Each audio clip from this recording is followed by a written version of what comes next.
दोस्तों, स्वागत है आपका हमारे YouTube चैनल में।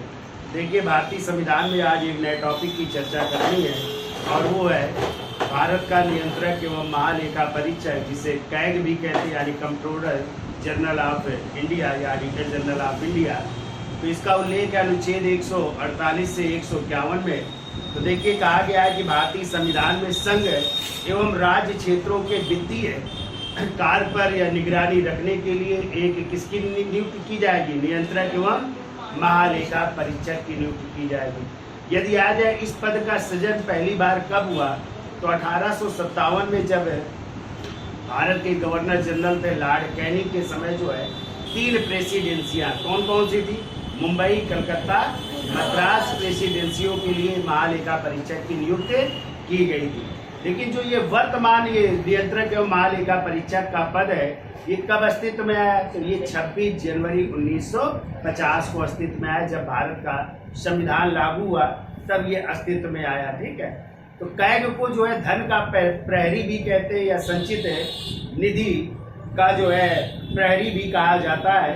और इसकी नियुक्ति कौन करता है? राष्ट्रपति नियुक्त करते हैं। ठीक है। इसका वेतनमान कितना होता है उसकी भी चर्चा कर लेते हैं। तो चलिए अब चर्चा कर लेते हैं, फिर आगे चलते हैं। तो लिखिए पहला पॉइंट को, देखो, भारतीय संविधान में संघ तथा राज्यों, भारतीय संविधान में संघ तथा राज्यों, संघ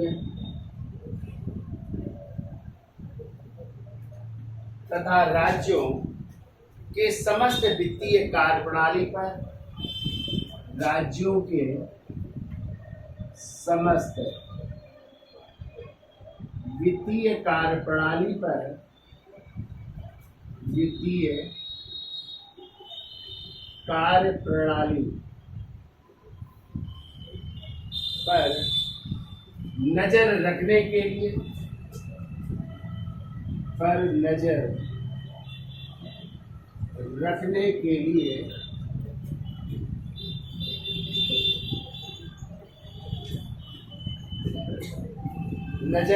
के लिए एक स्वतंत्र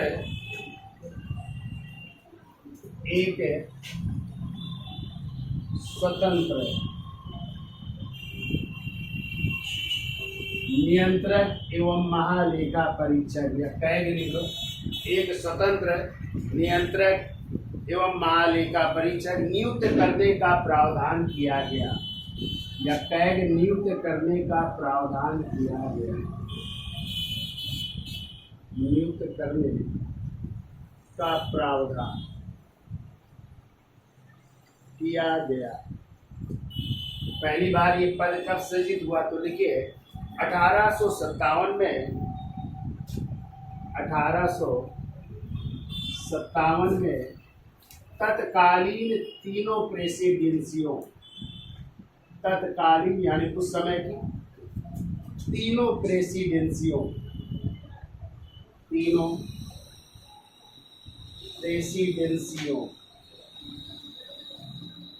कौन कौन सी थी तीनों प्रेसिडेंसी? तो लिखो कलकत्ता, मद्रास एवं मुंबई। कलकत्ता, मद्रास एवं मुंबई।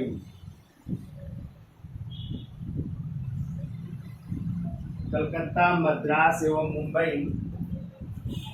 के लेखों को प्रमाणित करने के उद्देश्य से, मुंबई के लेखों को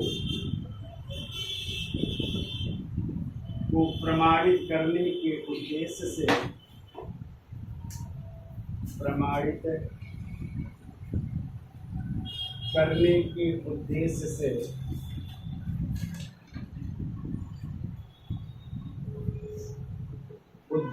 लिखो, उद्देश्य से लॉर्ड कैनिंग ने सर्वप्रथम, क्योंकि उस समय गवर्नर कौन थे? लॉर्ड कैनिंग थे। लॉर्ड कैनिंग ने सर्वप्रथम महालेखा परीक्षक की नियुक्ति की। सर्वप्रथम महालेखा परीक्षक, महालेखा परीक्षक की नियुक्ति की।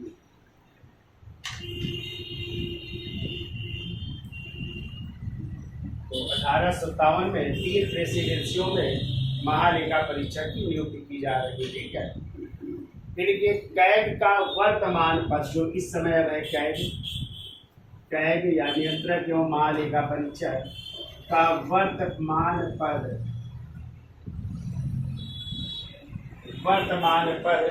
26 जनवरी 1950 से 26 जनवरी 1950 से अस्तित्व में है।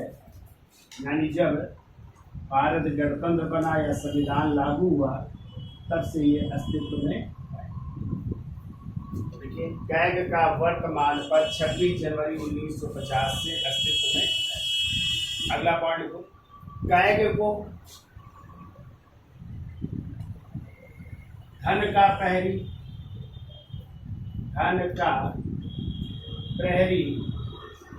एवं संचित निधि का प्रहरी कहा जाता है। एवं संचित निधि का प्रहरी कहा जाता है।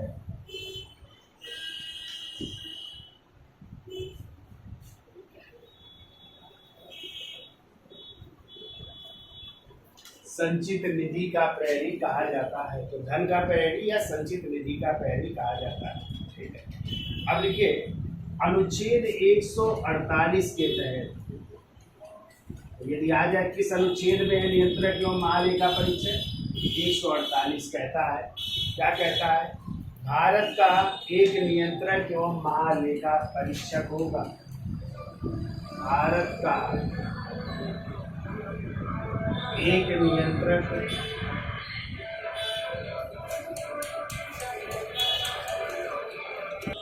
अनुच्छेद 148 कहता है भारत का एक नियंत्रक एवं महालेखा परीक्षक होगा जिसकी नियुक्ति राष्ट्रपति द्वारा की जाएगी। जिसकी नियुक्ति किसके द्वारा की जाएगी? राष्ट्रपति द्वारा की जाएगी। वो जिसकी नियुक्ति राष्ट्रपति द्वारा की जाएगी और राष्ट्रपति या उसके द्वारा नियुक्त और राष्ट्रपति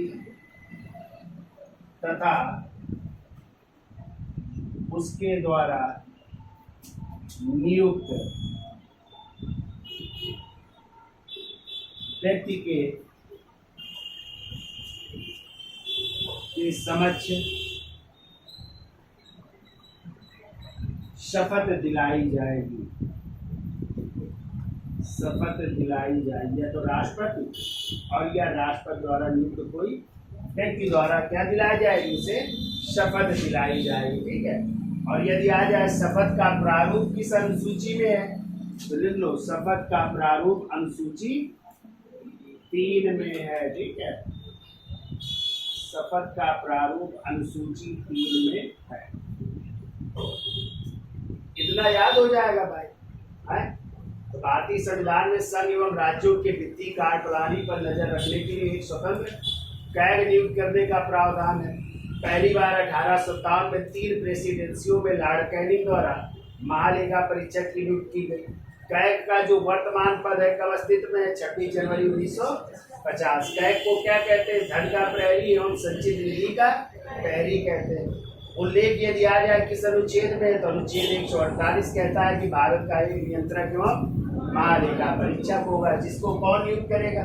राष्ट्रपति। और राष्ट्रपति द्वारा या उसके द्वारा नियुक्त किसी व्यक्ति द्वारा उसको क्या दिलाई जाएगी? शपथ दिलाई जाएगी। और शपथ की प्रारूप का उल्लेख है अनुसूची। इसका स्क्रीनशॉट ले लो, फिर आगे चलते हैं।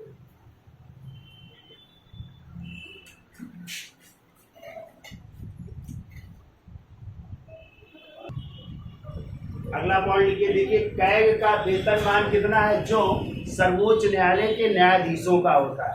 कितना है सर्वोच्च न्यायालय के न्यायाधीशों का वेतन? 2,50,000, ठीक है। जबकि मुख्य न्यायाधीश का है 2,80,000। तो जो सर्वोच्च न्यायालय के न्यायाधीशों का वेतन है वही कैग का वेतनमान होता है। और यदि आ जाए कैग को जो है पेंशन या उनको वेतनमान कहाँ से दिया जाएगा, तो भारत की संचित निधि से। यानी वेतनमान और पेंशन दोनों कहाँ से दी जाएगी? भारत की संचित निधि से। तो लिखिए, देखो कैग का वेतनमान, कैग का वेतनमान सर्वोच्च न्यायालय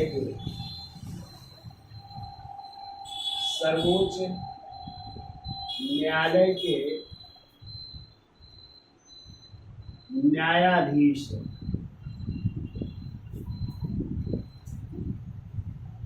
के समकक्ष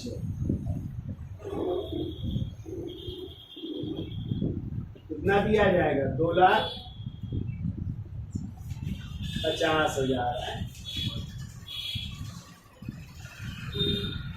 2,50,000 जो कहाँ से दिया जाएगा? तो लिख लो, वो वेतन एवं पेंशन, यानी वेतन भत्ते एवं पेंशन ये दी जाएगी भारत की संचित निधि। भारत की संचित निधि, भारत की संचित निधि का उल्लेख किस अनुच्छेद में है? क्यों भाई? 67 में, 266 में और 267 में आकस्मिक निधि है, ठीक है। तो भारत की संचित निधि से दिया जाएगा, ठीक है।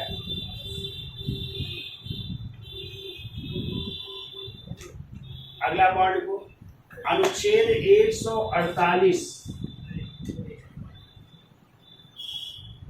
का 4 नंबर कहता है, क्या कहता है? तो लिखिए, देखो सेवानिवृत्त होने के बाद, सेवानिवृत्त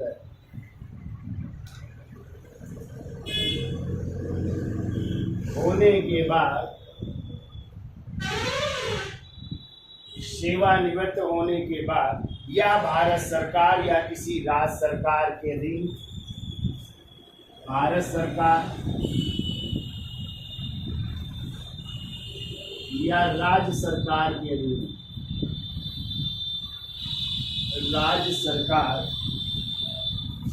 के अधीन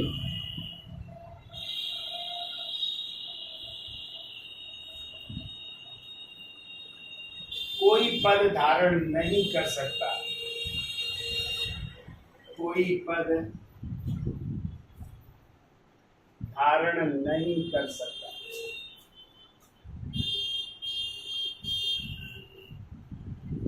यानी रिटायरमेंट होने के बाद वो ना किसी केंद्र सरकार के अधीन ना किसी राज्य सरकार के अधीन कोई भी पद धारण नहीं करेगा, ठीक है।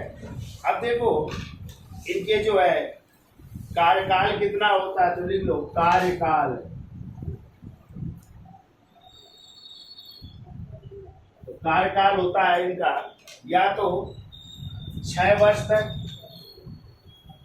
6 वर्ष या फिर 65 वर्ष की आयु तक, जो भी पहले हो जाए, 65 वर्ष की आयु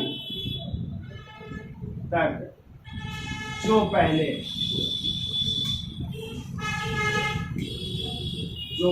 हो जाए,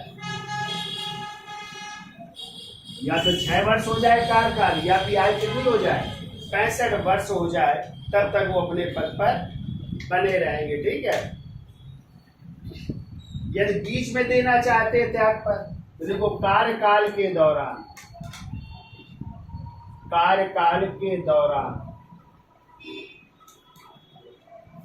राष्ट्रपति जी को त्याग पत्र दे सकते हैं,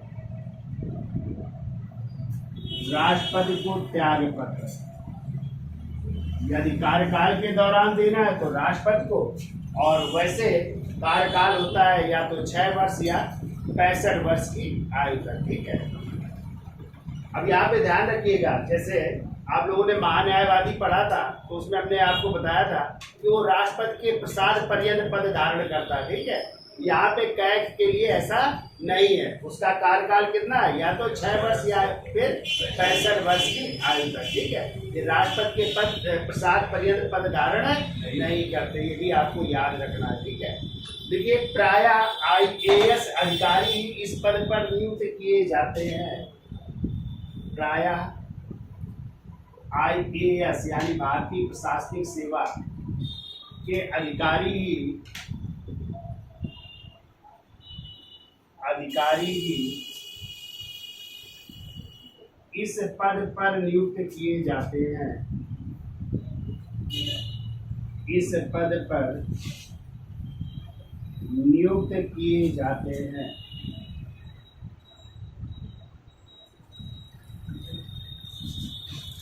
तो IAS अधिकारी इस पद पर नियुक्त किए जाते हैं। ठीक है,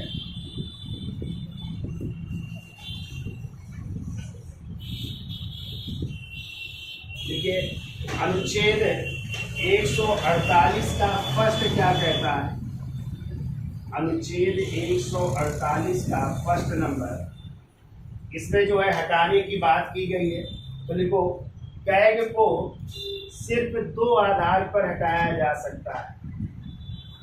कैग को सिर्फ 2 आधार पर हटाया जा सकता है। 2 आधार पर हटाया जा सकता है। और हमने आपको पीछे भी पढ़ाया था कि जो है राष्ट्रपति पर तो महाभियोग लगता है, लेकिन सर्वोच्च न्यायालय के न्यायाधीश, उच्च न्यायालय के न्यायाधीश प्लस भारत का निर्वाचन आयुक्त प्लस कैग को जो है हटाया जा सकता है। कैसे?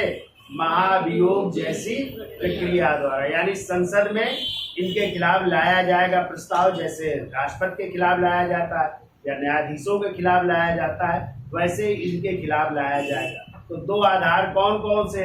एक तो सिद्ध कदाचार और दूसरा है असमर्थता के आधार पर है। तो लिखो कौन से 2 आधार है। तो लिखिए नंबर 1 सिद्ध कदाचार। सिद्ध कदाचार या इसी को आप लोग भ्रष्टाचार भी कह सकते हैं, भ्रष्टाचार या दुर्व्यवहार भी कह सकते हैं।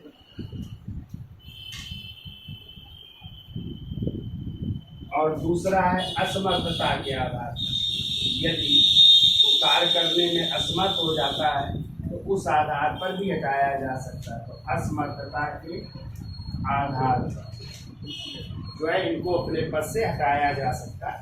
ठीक है, दोनों याद रखिए। तो हमने पीछे पढ़ा चुके हैं कि संसद के दोनों सदनों में क्या किया जाएगा, लाया जाएगा, और दोनों सदनों जो 2/3 बहुमत से क्या करना पड़ेगा, पास करना पड़ेगा। और यदि पास हो जाता है तो उसको अपने पद से हटना पड़ेगा। ठीक है, अब लिखो, चलो इसका स्क्रीनशॉट ले लो, फिर आगे चलते हैं। 151 के तहत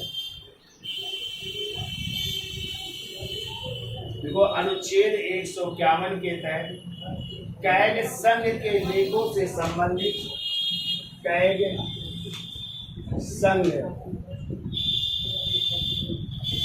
के लेखों से संबंधित,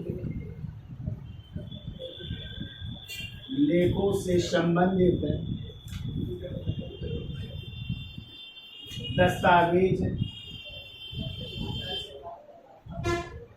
दस्तावेज राष्ट्रपति जी को सौंपते हैं। दस्तावेज राष्ट्रपति के सम्मुख प्रस्तुत करते हैं। राष्ट्रपति के सम्मुख प्रस्तुत करते हैं।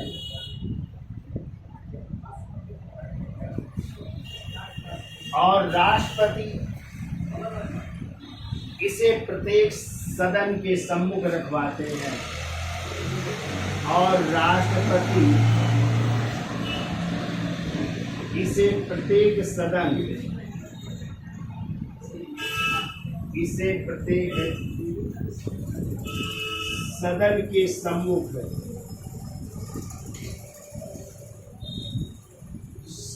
रखवाते हैं।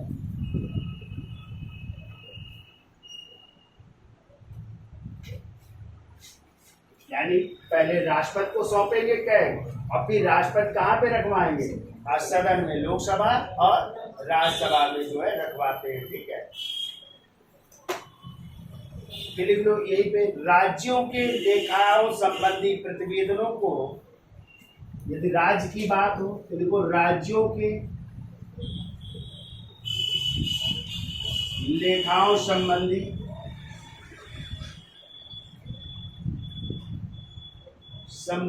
प्रतिवेदनों को किसके सम्मुख? राज्यपाल के सम्मुख है। क्योंकि राज्य की बात है तो राज्यपाल के सम्मुख रखवाते हैं,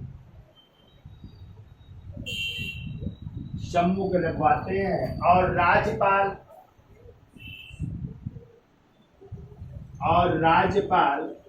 विधानमंडल के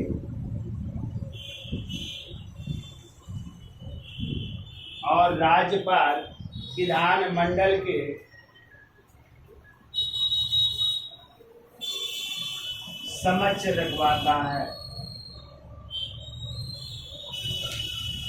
विधानमंडल के समक्ष रखवाता है, यानी विधानमंडल का मतलब जहाँ पे विधानसभा है और विधान परिषद है, तो दोनों सदनों में जहाँ पे नहीं है तो वहाँ पे विधानसभा के सम्मुख रखवाएगा। ठीक है, फिर लिखो अनुच्छेद 150,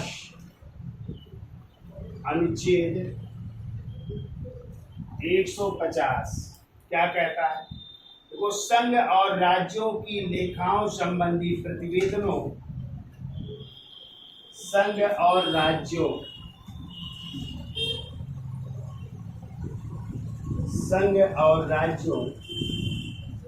के लेखाओं संबंधी,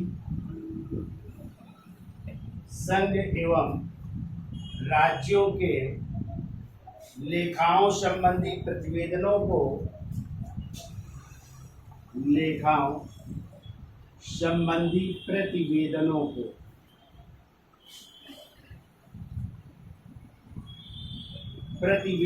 को ऐसे प्रारूप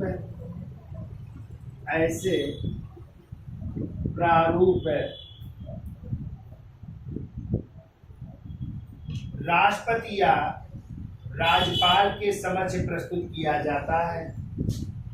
राष्ट्रपति यानी केंद्र में राष्ट्रपति और राज्य में राज्यपाल, राष्ट्रपति या राज्यपाल के समक्ष प्रस्तुत किया जाता है।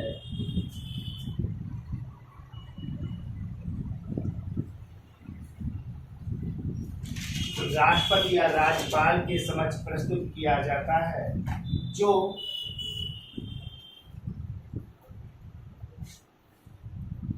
नियंत्रक महालेखा परीक्षक की सलाह से नियत रहता है, जो कैग की सलाह से नियत रहता है, जो कैग की सलाह से नियत रहता है।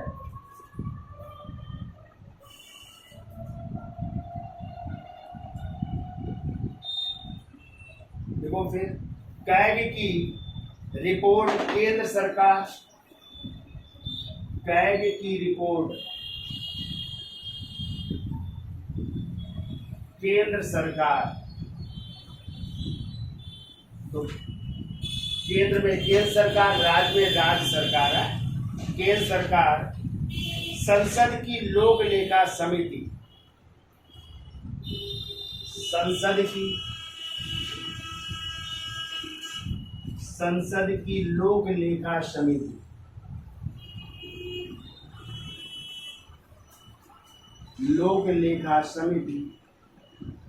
को सौंप दी जाती है। कैग की रिपोर्ट केंद्र सरकार संसद की लोक लेखा समिति को सौंप देती है।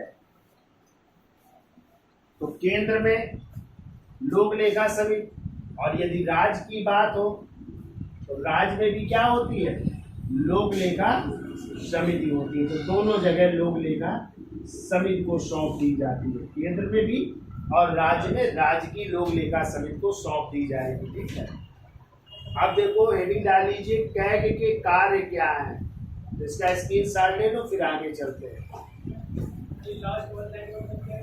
तो हेडिंग डाल लीजिए, कैग के कार्य जिसका उल्लेख है अनुच्छेद 149 में। तो देखिए कैग के क्या क्या कार्य है। तो पहला पॉइंट लिखो, केंद्र सरकार के लिए लेखा परीक्षण करना। केंद्र सरकार के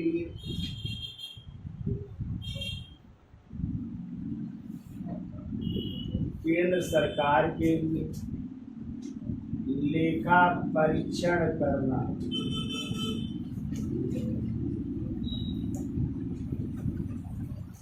दूसरा लिखिए, राज्य सरकार का लेखा परीक्षण करना। राज्य सरकार का लेखा परीक्षण करना।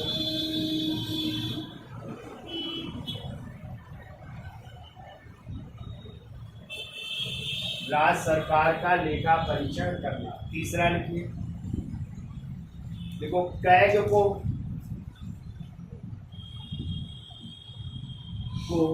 लोक लेखा समिति का मित्र, लोक लेखा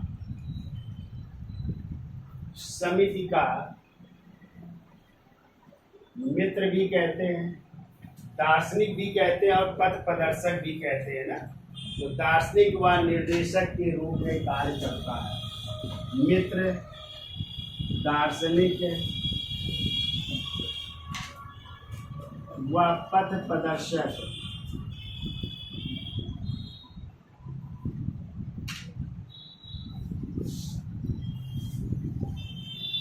भी कहा जाता है। पथ प्रदर्शक या निर्देशक भी कहा जाता है।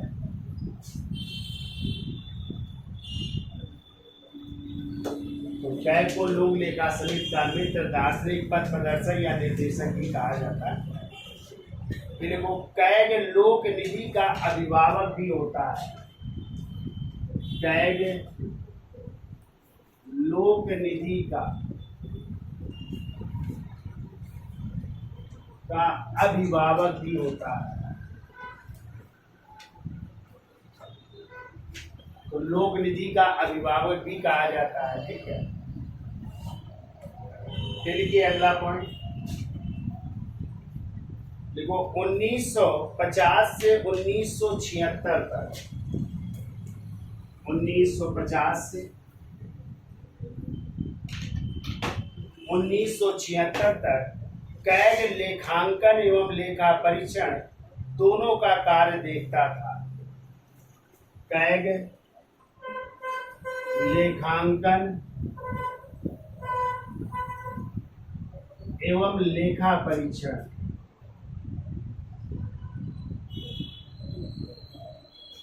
दोनों का कार्य देखता था। दोनों का कार्य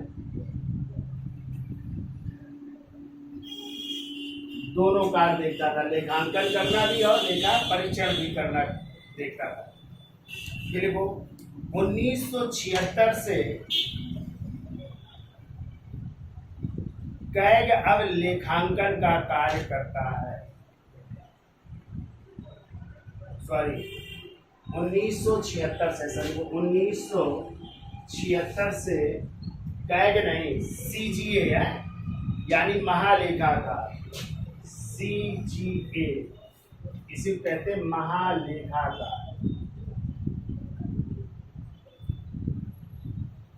देखो 1976 से सीजीए या महालेखाकार, जिसे कहते हैं कंट्रोलर जनरल ऑफ अकाउंट है, लिख लो इंग्लिश में, कंट्रोलर जनरल ऑफ अकाउंट कहते हैं। यहाँ से अकाउंट हो जाएगा, एक मतलब अकाउंटेंट का कार्य करते हैं। तो अब लेखांकन का कार्य करता है। अब लेखांकन का कार्य, तो लेखांकन का कार्य सीजीए करेगा और लेखा परीक्षण का कार्य कौन करेगा? CAG कैग करेगा, लेखांकन का कार्य करता है। यानी एक दूसरे व्यक्ति को लेखांकन का कार्य सौंप दिया गया और वो क्या है? CGA। ठीक है, ये याद रखना है। तो ये अब लेखांकन का कार्य करेगा और कैग करेगा किसका? लेखा परीक्षण का कार्य। अब देखो कौन कौन अब तक कैग नियुक्त हो चुके हैं। तो क्वेश्चन आता है कि प्रथम कैग कौन थे? कौन थे? वी नरहरि राव। कौन थे? और वर्तमान में यदि बात की जाए कैग की तो गिरीश चंद्र मुर्मू को बनाया गया है। किसे? हाँ, चलिए लिख लेते हैं कौन कौन अब कैग बन चुके हैं। तो इसका स्क्रीनशॉट ले लो, आगे चलते हैं। प्रथम लिखिए वी नरहरि राव। पहला लिखो वी नरहरि